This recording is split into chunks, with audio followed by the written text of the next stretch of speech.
Hello friends, welcome to let's quiz. आज के इस वीडियो में हम लोग देखेंगे UP triple S C exam 2023 जो आपका एग्जाम 28-29 अक्टूबर को होने वाला है। तो यहाँ पे आज के इस वीडियो में यहाँ पे बात करेंगे मध्यकालीन भारत का इतिहास, जो कि इससे पहले मैंने कई टॉपिक आपको UP triple S C exam के लिए जो भी यहाँ पे क्वेश्चन आपको पूछा जाता है वो मैंने टॉपिक वाइज क्वेश्चन कराए हैं जो आपके एग्जाम के लिए मोस्ट इंपॉर्टेंट होगा।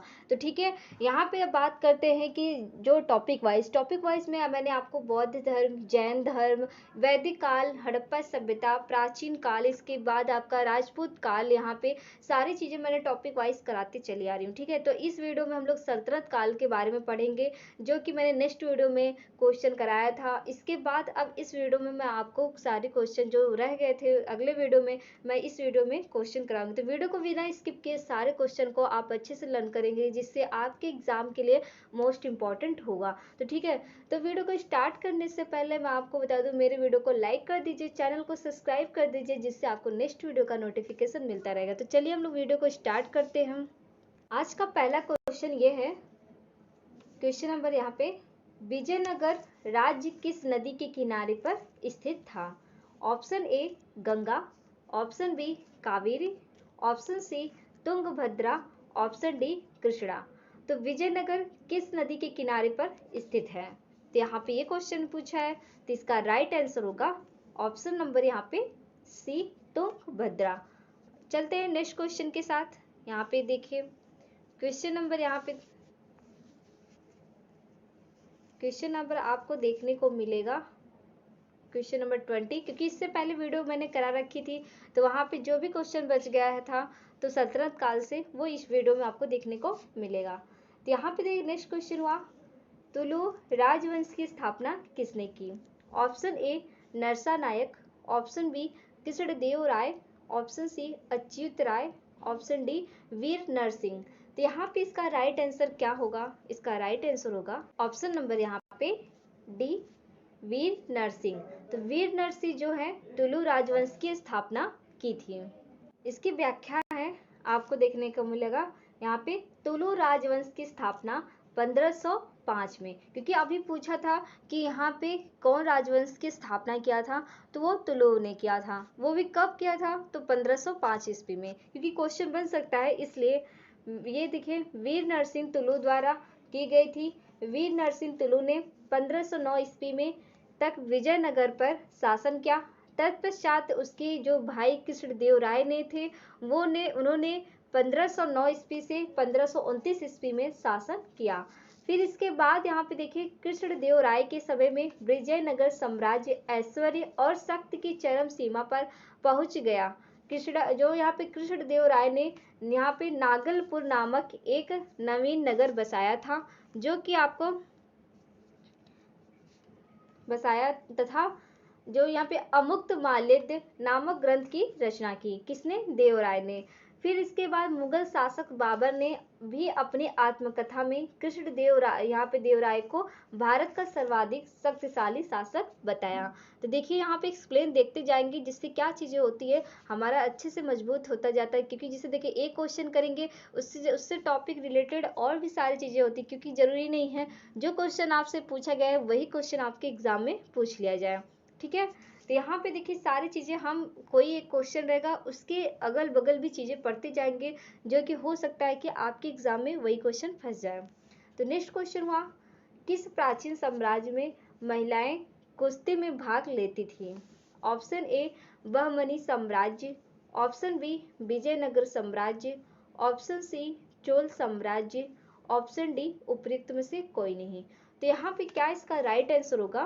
जो यूपी ट्रिपल एस एग्जाम यहाँ पे देखिए अमीन परीक्षा 2016 में ये क्वेश्चन पूछा गया है। इसका राइट आंसर होगा ऑप्शन नंबर यहाँ पे बी विजयनगर साम्राज्य। अब चलते हैं नेक्स्ट क्वेश्चन पे। यहाँ पे देखिए अब यहाँ पे क्वेश्चन नहीं, जो कि सल्तनत काल स्टार्ट था और वो टॉपिक अच्छे से कंप्लीट हो गया है। तो यानी आपको पता चल गया होगा कि मध्यकालीन से सबसे ज्यादा क्वेश्चन आपको देखने को मिलता है यूपी ट्रिपल एस एग्जाम में। तो सल्तनत काल से बहुत सारे क्वेश्चन आपको देखने को मिला। अब हम देखो यहाँ पे मुगल साम्राज्य के बारे में पढ़ेंगे, जो कि यहाँ पे कितने question UP triple S exam में पूछे जाते हैं। तो यहाँ पे पहला क्वेश्चन क्या है आपको दिखा दे। यहाँ पे पहला क्वेश्चन ये है, निम्न में से किस शासक की मृत्यु उसके पुस्तकालय की सीढ़ियों से गिरकर हुई थी? Option A Jahangir, option B Shahjahan, option C Babur, option D Humayun. तो यहाँ पे इसका राइट आंसर क्या होगा? जो कि पुस्तकालय के जो सीढ़ियां होती है उससे गिरकर उनकी मौत हो गई, तो वो कौन से राजा थे? इसका राइट आंसर होगा ऑप्शन नंबर यहाँ पे डी हुमायूं। हम व्याख्या देखेंगे कि हुमायूं की मृत्यु दिल्ली में दीन पनाह भवन में स्थित पुस्तकालय की सीढ़ियों से गिरकर हुई थी, जो कि लेनपुल ने हुमायूं पर टिप्पणी करते हुए कहा, हुमायूं जीवन भर लड़खड़ाता रहा और लड़खड़ाते हुए अपनी जान दे दी। देखिए ये किसने कहा? वो लेनपुल ने। और हुमायूं पे क्या क्या टिप्पणी किया था कि उन्होंने कहा कि जो हुमायूं थे वो जीवन भर अपने लाइफ में क्या करते रहे? लड़खड़ाते रहे, मतलब एक जगह पे स्थिर नहीं रहे, हमेशा वो लड़खड़ाते रहे। तो ये कहाँ पे? तो ये देखिए जो इनकी मृत्यु हुई वो कौन सा भवन था? तो वो दीन पनाह भवन था। अब चलते हैं नेक्स्ट क्वेश्चन पे। हमारा नेक्स्ट क्वेश्चन हुआ, हुमायूं की दुर्घटना में आकस्मिक मृत्यु के उपरांत उनके बेटे अकबर को कहाँ मुगल सिंहासन पर बैठाया गया? तो कौन था? Option A Kalanaur, option B Kabul, option C Lahore, यहाँ पे लाहौर, ऑप्शन डी सरहिंद। तो यहाँ पे इसका राइट आंसर क्या होगा?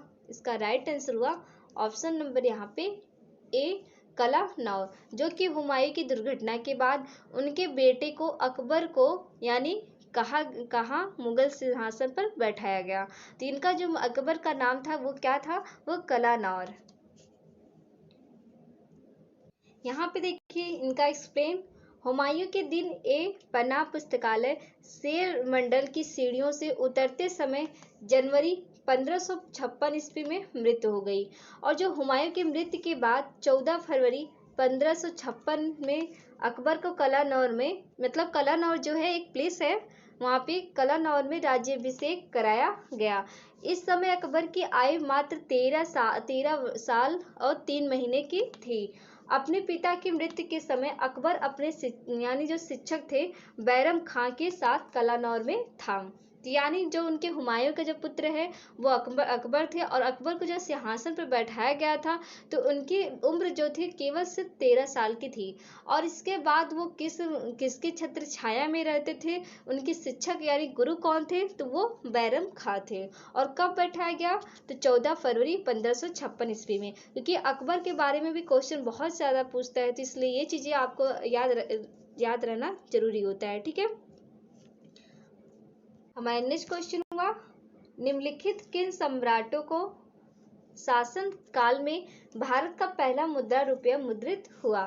Option A Akbar, option B Humayun, option C Shershah Suri, option D Samudragupta. तो निम्नलिखित किन सम्राटों के शासन काल में भारत का पहला मुद्रा रुपया मुद्रित हुआ था? ये क्वेश्चन आपसे पूछा है, तो इसका राइट आंसर हुआ ऑप्शन नंबर यहाँ पे सी शेरशाह सूरी। शेरशाह सूरी जो भारत का पहला मुद्रा रुपया मुद्रित हुआ। हमारा नेक्स्ट क्वेश्चन हुआ, इनमें से किसने भूमि मापांकन की व्यवस्था प्रारंभ की? Option A Shahjahan, option B Akbar, option C Bahadur Shah, option D Shershah. तो बताइए यहाँ पे इसका राइट आंसर क्या होगा? ऑप्शन नंबर यहाँ पे डी शेरशाह। शेरशाह जो थे भूमि मापांकन की व्यवस्था प्रारंभ किया था।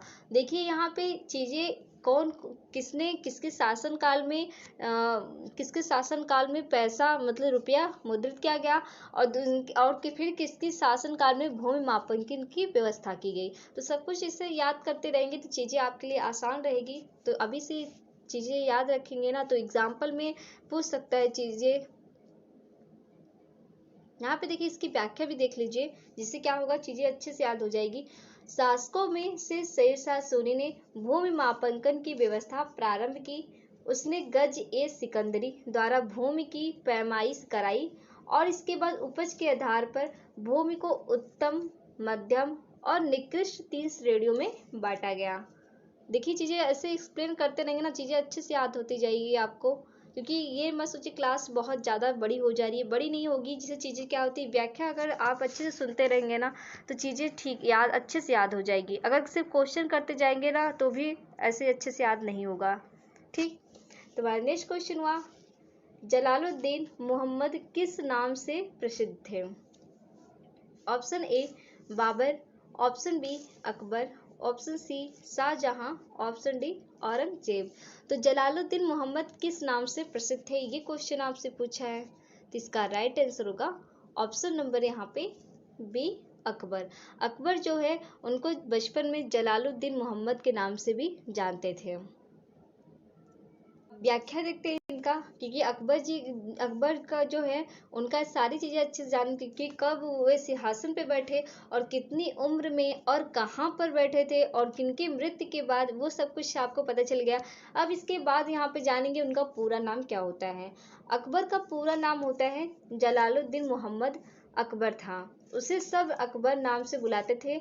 वह मुगल साम्राज्य का सबसे शक्तिशाली बादशाह था, जो कि अकबर तैमूर वंशावली में उल्लिखित भारत में मुगल वंश का तीसरा शासक था।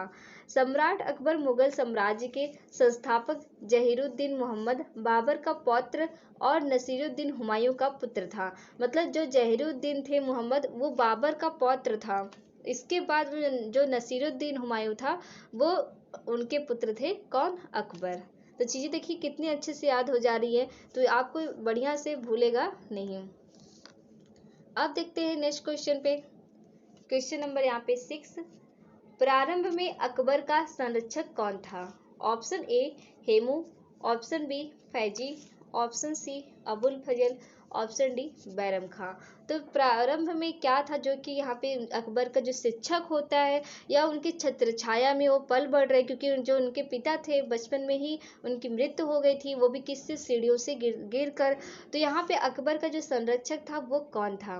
तो यहाँ पे इसका राइट आंसर होगा ऑप्शन नंबर यहाँ पे डी बैरम खां, जो थे अकबर के संरक्षक थे, यानी शिक्षक थे, यानी उनके छत्र छाया में उनके पापा जैसे, उनके पिता जैसे उनके वहाँ पे वो किरदार निभाते थे अकबर के साथ। ठीक, अब चलिए यहाँ पे देखिए हमारा नेक्स्ट क्वेश्चन हुआ, यहाँ पे देखिए पानीपत का द्वितीय युद्ध किनके बीच लड़ा गया था? ये क्वेश्चन आपसे पूछा है। Option A Babur Lodi, option B Akbar Hemu, option C यहाँ पे अली राजा चंद्रगुप्त मौर्य, ऑप्शन डी अकबर लोधी। तो यानी पानीपत का द्वितीय युद्ध किनके बीच लड़ा गया था, ये क्वेश्चन पूछा है। तो इसका राइट आंसर होगा ऑप्शन नंबर यहाँ पे बी अकबर और हेमू के द्वारा पानीपत का द्वितीय युद्ध लड़ा गया था। यहाँ पे देखिए और चीजें क्या बताया गया है पानीपत के बारे में। यहाँ पे बताया गया है कि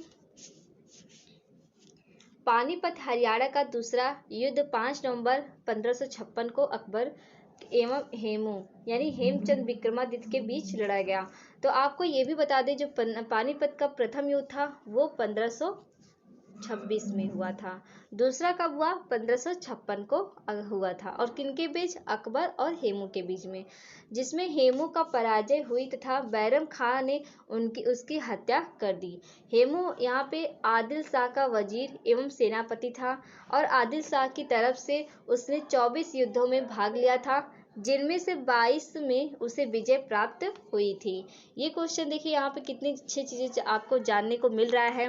तो वीडियो को प्लीज़ लाइक कर दीजिए, चैनल को सब्सक्राइब कर दीजिए। ऐसी ही आपको अच्छी अच्छी चीज़ें पढ़ने को मिलेगा जो कि हमेशा आपको याद रहेगा। ठीक है, हमारा नेक्स्ट क्वेश्चन है, अकबर के नवरत्न के बारे में इनमें से कौन सा सही ढंग से मेल नहीं खाता है? ऑप्शन ए अबुल फजल वह अकबर के वजीर थे और अकबर के शासनकाल में अकबरनामा के लेखक थे। कौन? अबुल फजल। दूसरा पॉइंट क्या है? राजा मानसिंह वह अकबर के वित्त मंत्री थे। ऑप्शन सी अब्दुल रहीम खान ई खाना, यह क्या थे? यह एक कवि थे। और इसके बाद यहाँ पे देखिए चीज़ें, ऑप्शन डी, यहाँ पे देखिए डी भी नहीं दिख रहा था। तो ऑप्शन सी अब्दुल रहीम खान ई खाना वह एक कवि थे और अकबर के भरोसेमंद देखभाल करने वाले बैरम खां के पुत्र थे। ये भी सही है। मुल्ला दो प्याजा वह मुगल सम्राट अकबर के मुख्य सलाहकारों में से एक थे। यानी यहाँ पे देखिए सी भी सही है, डी भी सही है और इसके बाद आपका ए भी सही है, ये भी राइट आंसर है। तो यहाँ पे पूछा है कौन सा नहीं है, ये क्वेश्चन आपसे पूछा है, तो इसका राइट आंसर होगा ऑप्शन नंबर यहाँ पे बी, राजा मानसिंह, जो कि वह अकबर के वित्त मंत्री नहीं थे। ये नवरत्नों में से नहीं थे। इनका एक्सप्लेन भी देखते हैं, जिससे क्या होगा, चीज़ें अच्छे से आसानी से याद हो जाएगा। यहाँ पे देखिए, अकबर के राज दरबार के नवरत्नों में एक राजा मानसिंह अकबर के सेनापति थे, न कि वित्त मंत्री थे। अन्य विकल्प सही सुमेलित है और राजा मानसिंह यहाँ पे जयपुर राजघराना के कछवाह वंश के शासक थे। यानी जो यहाँ पे जोधा थे, वो जोधा थी जो अकबर की वाइफ, मतलब उनकी जो पत्नी थी, उनके ये मानसिंह जो थे वो उनके भाई थे। और कहाँ के? जयपुर राजघराना से। ठीक, क्योंकि अकबर थे जो कि वो मुसलमान थे और जो जोधा थी वो हिंदू थी। ठीक, अब हम चलते हैं नेक्स्ट क्वेश्चन पे। यहाँ पे देखिए, क्वेश्चन नंबर यहाँ पे 9 एंड और इसके बाद ये लास्ट क्वेश्चन है। इसके बाद जो भी मुगल सम्राट का क्वेश्चन बचता है, यूपी SSS एग्जाम में पूछा है, वो हम नेक्स्ट वीडियो में करेंगे। अकबर ने अपने दरबारी संगीतज्ञ के रूप में किसे नियुक्त किया था? Option A Abul Fazal, option B Miyan Tansen, option C Raja Birbal, option D Raja Todarmal. तो अकबर ने अपने यहाँ पे दरबारी संगीतज्ञ के रूप में किसको किया गया था? तो यानी इसका राइट आंसर होगा ऑप्शन नंबर यहाँ पे बी, मियाँ तानसेन, जो थे कि अकबर के दरबारी में संगीतज्ञ के रूप में नियुक्त किया गया था। किसे? मियाँ तानसेन के। तो आपको ये वीडियो कैसे लगी? अगर आपको ये वीडियो पसंद आया तो प्लीज़ वीडियो को लाइक कर दीजिए, चैनल को सब्सक्राइब कर दीजिए, जिससे आपको नेक्स्ट वीडियो का नोटिफिकेशन मिलता रहे। मिलते हैं हम लोग नेक्स्ट वीडियो के साथ। Thank you for watch video.